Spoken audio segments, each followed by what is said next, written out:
entramos a estudiar el tema o la carta de Pablo a Timoteo, su discípulo predilecto, que incluso es considerado como un hijo para él. Un asunto que es, pero muy controvertido. Creo que ataca uno de los pilares fundamentales de Babilonia completa, incluyendo a la iglesia madre y a todas sus hijas. La verdad es que, como dije antes, las enseñanzas de Pablo tienen un concepto contemporáneo a su época, marcada por la decadencia de un imperio griego-macedonio y un potente imperio romano, más aún marcado por el fanatismo religioso de los judíos, por lo que su concepción de la iglesia era reestructurada en forma piramidal, con Jesucristo en la cúspide, luego los 12, luego los diferentes cargos que él en un momento determinado emitió, como el caso de obispos, como el caso de diáconos y ancianos, y etcétera, etcétera. Esta carta de Pablo a Timoteo está en la etapa mediana de la historia de Pablo.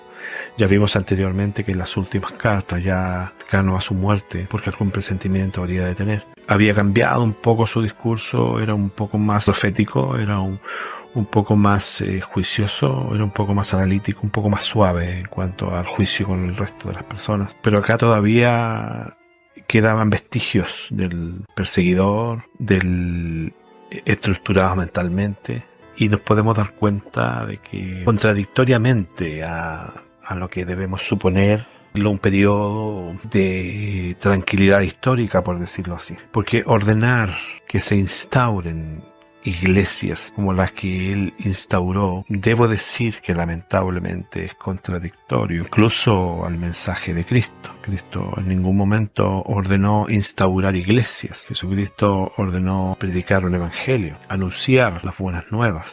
Pablo establece un sistema piramidal, nombrando una serie de cargos que en ningún momento pasaron por la mente de Cristo. Y esto dio como resultado, evidentemente bajo la voluntad de Dios, y tendríamos que repasar toda la historia, hasta el día de hoy, por las iglesias de Babilonia, jerarquizando banalmente el evangelio. O sea, en vez de provocar un beneficio con estas instrucciones, él provocó un daño, a pesar de que estas cartas fueron rescatadas por los mismos babilónicos para ser incluidas en las Sagradas Escrituras. Incluso creo, ahora viéndolo bien, como una forma de afianzar y fundamentar el establecimiento de iglesias piramidales, iglesias con una serie de cargos y un sistema, por supuesto, administrativo, porque cuando tú nombrabas un obispo, quiero que empieces a entender lo que quiero decir, y nos habla de que es necesario que el obispo sea marido de una sola mujer, decoroso, hospedador, significa que debe tener su casa, evidentemente, no dado al vino, no pendenciero, no codicioso, que gobierne bien su casa, ¿ya? Y se supone que el ser obispo es un gran cargo, y un gran cargo dentro de la iglesia. Entonces necesitamos varios elementos para poder articular este cargo solamente.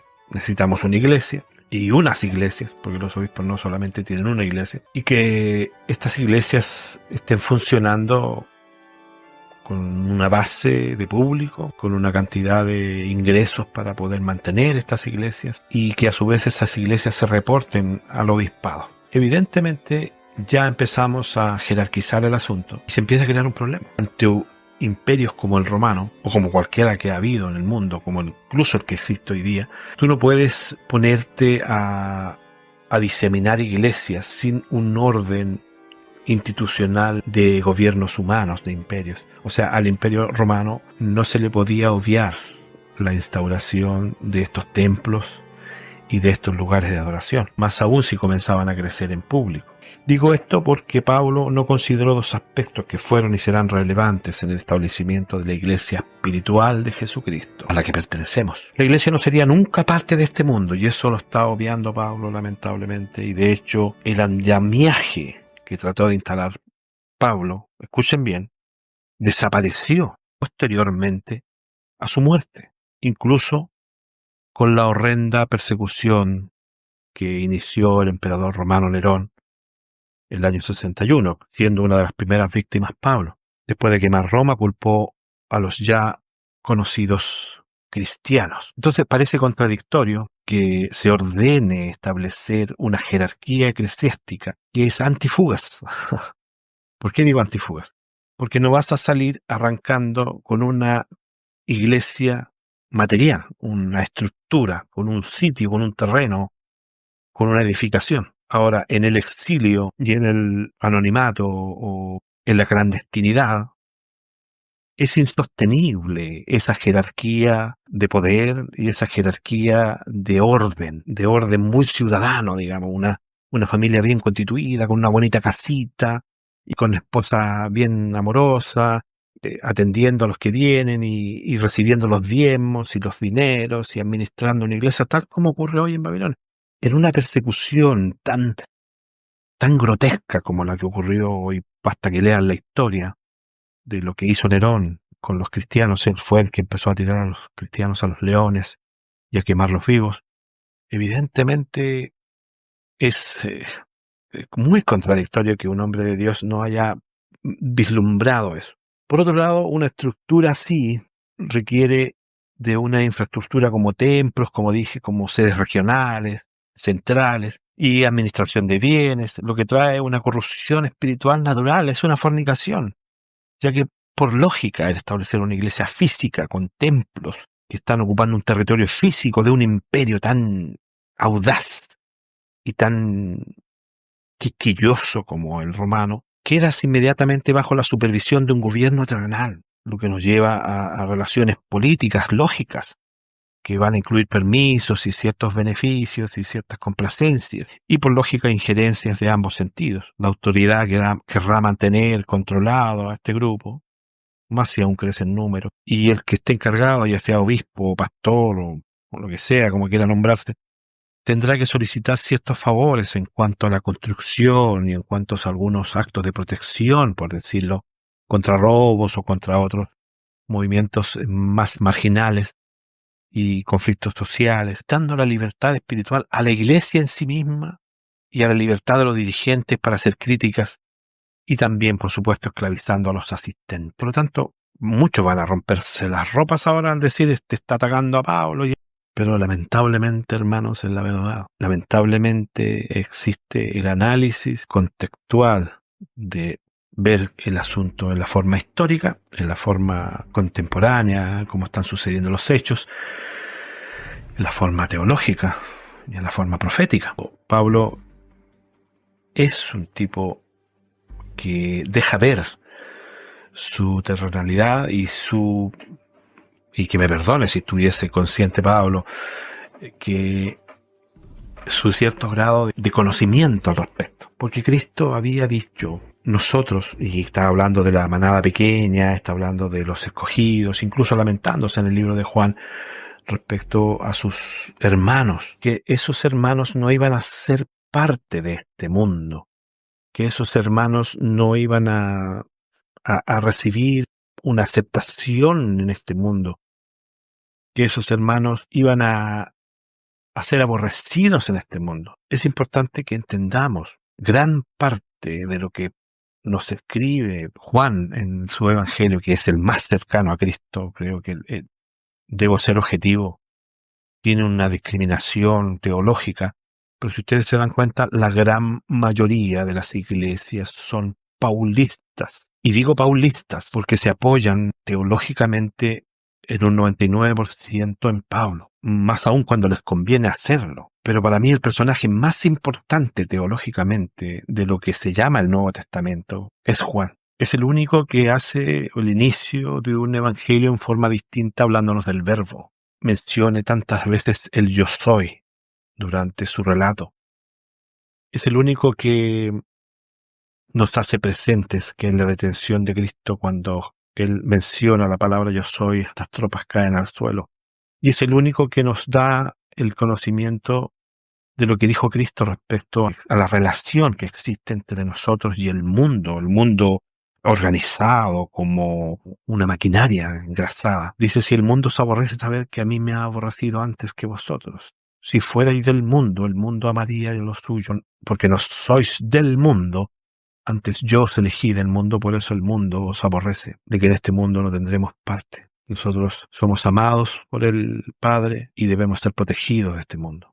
No nos pueden sacar de este mundo, estamos claros. Dice lo último, estas cosas os he hablado para que En mí tengáis paz, en el mundo tendréis aflicción, pero confiad, yo he vencido al mundo. ¿Puede ser Jesucristo menos que Pablo? Pregunto. Jesucristo no dio ni una jerarquía, no dio ninguna administración de cargos en este mundo. Solo ofreció los tronos para el milenio a sus 12. Pero en este mundo no dejó ni una jerarquía, no dijo ustedes van a ser obispos y estos van a ser diáconos, este otro va a ser portero, este otro va a limpiar el pasillo, este otro va a limpiar los baños, porque ya empezamos a estructurar una iglesia estable. Y la iglesia de Cristo es itinerante y espiritual, entendámoslo de una vez por todas. Por lo que estas normas dadas por Pablo no son aplicables, ya que no consideran el carácter etéreo y libre de la iglesia, su enemistad con el mundo, entendiéndose como sociedad geográfica política, y las sucesivas persecuciones que nacen por los intereses políticos y manipulaciones, por lo que sus ideales, los de Pablo, solo sirvieron para lineamientos para el aparataje babilónico religioso que aún hoy tenemos y que resultó ser muy conveniente para los imperios comerciales y religiosos actuales, debiéndole mucha pleitesía a Pablo. De hecho, la gran parte, como dije, de las iglesias son paulistas. Es considerado uno de los padres de la iglesia pero babilónica, pero contradice, como vuelvo a insistir, instrucciones de Cristo. Cuando es contradictoria esto, por ejemplo, cuando dice no llevéis alforja ni capa, que en este mundo no tenemos nada, somos de paso, somos aves de paso. Y quedó evidencia la destrucción de ese pequeño imperio hecho por Pablo. De esas iglesias no quedó nada hasta el día de hoy, porque esas iglesias organizadas e instituidas por Pablo fueron inmediatamente reprimidas después del año 60. Y no olvidemos que la persecución duró hasta el 313 aproximadamente, cuando Constantino, muy providencialmente y convenientemente, se convierte al cristianismo. También muy conformemente a tener el poder religioso y político que hoy día se revuelcan en este mundo, porque las iglesias pretenden manejar a los políticos y los políticos pretenden manejar a las iglesias. Pero muy conveniente, este hombre pudo tener los dos poderes. Recién ahí, casi 250 años después de arrasar con estas iglesias instauradas por Pablo, donde no pudieron seguir con esta jerarquía porque era imposible, se dio esa, entre comillas, libertad religiosa a los cristianos. Pero después empezamos a cerrar el puño porque los cristianos debían cumplir con un cristianismo pagano distinto, que los verdaderos hijos de Dios, por supuesto, que no iban a aceptar. Y volvemos a enfrascarnos en una gran persecución nuevamente, donde es imposible seguir estos parámetros de Pablo durante el periodo de la Inquisición. Y deben comprenderme que realmente no es posible. Y incluso hoy día no es posible, porque si nosotros, los que estamos compartiendo esta temática, nos quisiéramos organizar, nos encontraríamos con la dificultad de que tendría que ser ¿dónde? ¿Cómo? Ya para eso tendríamos que tener algún terrenito. Y ese terrenito normalmente es donado a las iglesias que van y crean un compromiso con los gobiernos, donde se pide una persona jurídica, que es como una autorización del gobierno, llevando las firmas de los que están asociados a este movimiento, y se les solicitan las primeras ayudas, creando un vínculo fornicario que todas las iglesias lo tienen. Que quede claro, y escuchen bien, todas las iglesias de este mundo están autorizadas por los gobiernos con un decreto ley determinado de funcionamiento y de comportamiento. Ahora bien, quiero hacerles la siguiente pregunta. ¿Se imaginan ustedes a Cristo pidiendo audiencia para hablar con autoridades romanas, solicitando un permiso para establecer la iglesia cristiana en este mundo? Yo no. Bien, mis hermanos, yo espero que es importante que entendamos que Pablo, que proviene de un movimiento fariseo, porque ¿de dónde saca esto Pablo? Y dicen que todos tenemos una razón y un motivo de ser como somos. Y él, por supuesto, era, como siempre lo dijo, no sé si en forma vanidosa, en forma activa, o de reproche para sí mismo, pero siempre se sintió un fariseo en su pasado. Y como fariseo, los fariseos tenían esa costumbre fornicaria, porque si ustedes se dan cuenta y analizan a los fariseos de la época de Cristo, fueron ellos por su relación con Pilatos independientemente de lo que pasó con Claudia, y que Pilato no estaba muy de acuerdo, etcétera, etcétera, etcétera.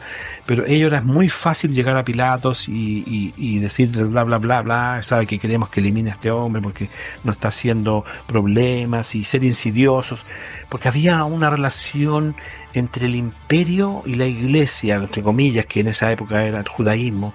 Había como una relación fornicaria muy especial, donde el imperio les exigía a los líderes espirituales gobernar y mantener al pueblo tranquilo, y por otra parte el imperio se comprometía a dar ciertas libertades, entre comillas, y también ciertas ayudas materiales de mover cosas y aportar también materialmente para que el movimiento se mantuviera, porque eso es mantener en orden a los pueblos. Respetar sus orígenes religiosos era parte de los imperios para mantener la paz. Muy conveniente, por supuesto. También debo aprovechar esta parte, porque estoy tratando de que entiendan por qué Pablo era estructurado, porque los fariseos eran estructurados. Ellos vivían en una estructura de poder piramidal también en el templo, y él lo entendía así, pues por lo tanto él lo trata de traslapar o traspasar a la iglesia. Pero es tal la ceguera en ciertos puntos de Pablo que incluso él avala, como lo dice en el libro que estamos analizando, Timoteo, él avala la esclavitud y le dice que a todos los que están esclavos que tengan a sus amos por dignos de todo honor. ¿Cómo es posible que el que inició el movimiento para liberar las almas, para liberar a los seres humanos, para hacerlos igualitarios, pudiese avalar y más aún incentivar a que se mantuviese esto? Y esto me molesta mucho, porque en la época difícil de la esclavitud norteamericana, los dueños de las algodoneras y los dueños de los campos que esclavizaban a los negros les leían la Biblia y justamente hacían mención en sus párrafos a los textos que Pablo habla respecto a esto, donde les ordenaba de que estos tuviesen por dignos a sus amos y para que no hablasen en contra de ellos, dándoles un buen servicio a esta gente. Y estos dueños de estos esclavos abusaron mucho respecto a este pueblo afroamericano, dándoles estas píldoras que lamentablemente dejó el hermano Pablo. Es voluntad de Dios, por supuesto, que también estos textos queden para que los malignos los usen. También nos dice que debemos siempre mantener un respeto respecto a las autoridades, un poquito tendiente a ser muy servil en cuanto a su forma de ser. Yo no sé si soy un poco más rebelde, pero en el capítulo 13 de Romanos, sométase toda persona a las autoridades superiores, porque las autoridades están establecidas por Dios. De modo que quien se resista a ellas se resiste a Dios. Y hay que pagar los tributos y todo, o sea, todo muy bien estructurado. Pero caramba, ¿cómo es posible que tanta pleitesía con respecto a esto? ¿Cómo no comprender? Incluso hoy les he hablado hasta el cansancio de que este mundo, y Cristo lo tiene claro, es entregado a Lucifer como administrador de este terreno. De hecho, es él el que le ofrece a Cristo los reinos de esta tierra. Todo lo que se maneja en este mundo es manejado por Lucifer, todo. Los gobiernos, pero sí, basta ver los grados de corrupción, los grados de desidia, de despotismo, los grados de corrupción que existen en todos los niveles. ¿Qué me puede decir de que alguien pueda merecer el respeto que dice Pablo? Y por último, para broche, puedo decir, se olvidó que en el libro de Hechos, un poco después solamente de descender el Espíritu Santo y ser derramado sobre los discípulos y sobre esa gente, se pregunta a alguien, dice, ¿qué edificación me haréis? ¿Dónde puede habitar Dios? Si Dios es tan grande, la tierra puede ser solamente como puede poner sus pies. ¿Qué templo podremos hacerle a ese Dios? Y si hubo cierto grado que pareciese jerárquico en la época de los apóstoles, debemos aclarar lo que no es así. Vuelvo a refrescarle lo que hemos estudiado hacia atrás. Se recibe el Espíritu Santo, ellos están muy conscientes de que viene un final y comienzan a vender los bienes y propiedades, porque ese final venía, y de hecho llegó, el año 70 llegó, y comienzan a repartir alimento entre los viudas, los huérfanos y la gente que necesitara en Jerusalén. Y cuando se nombran a los personajes que parecieran cargos así como ahora, ¿no es cierto? Que me nombraron portero, cualquier cargo de la iglesia. Es obvio que los diáconos fueron elegidos no en la forma que nosotros pensamos en la iglesia hoy. Los diáconos fueron elegidos, escuchen bien, solamente para servir a las mesas, porque los sirviendo a 50, no sé, 100, 200 personas diariamente. Por lo tanto, era necesario tomar más gente para que ayudara en ese servicio. Pero no tiene ninguna vinculación con una pirámide estructurada o una organización como lo vemos ahora en la iglesia. Y cada cargo es prácticamente manejado como si fuese un ejército, una institución, un gobierno, no sé. Y se sienten muy honrados de recibir un puesto, pero no es así. Acá todos estamos en la iglesia espiritual, estamos todos en la misma línea y compartimos conocimiento con ustedes sin ningún otro ánimo de ponerme sobre ustedes, ni tampoco de recibir algo a cambio. Pero en ningún momento esta iglesia va a ser estructurada tampoco, porque ya pronto viene la persecución, no vamos a salir arrancando con sitios, terrenos, llévate la escritura, arranquemos y saquemos lo que podamos, las cosas de valor que tiene la iglesia y arranquemos. No, definitivamente no es así. La iglesia es espiritual. Yo espero que entiendan y que les sirva. Este es un gran golpe teológico. Muchos van a mirar con un poco más de recelo a Pablo, pero no es la idea. La idea es que entiendan de que él estaba, como dije anteriormente, muy contaminado con la idea fariseica de que hubiese una estructura y una relación con el gobierno de turno. Espero que Dios les bendiga y nos vemos en la próxima ocasión con otro tema relacionado.